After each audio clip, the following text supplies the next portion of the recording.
Сейчас, давай. Не притирайся к черному. Все загадали желание. Александр, $1 миллион. девочка, Нормально или лучше 10? Ника, Ксения. Кому как.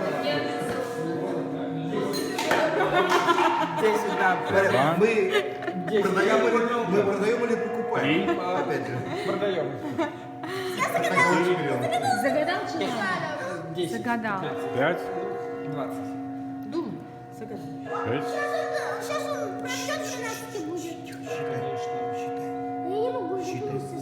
Это Владимир Владимирович, он исполняет все желания. Если ты для него... Да, есть Санта-Клаус, есть... Да. Если Владимир Владимирович добраться, то он исполнит все твое желание. Куранты бьют. В этом году 1 секунда прибавилась. Ура!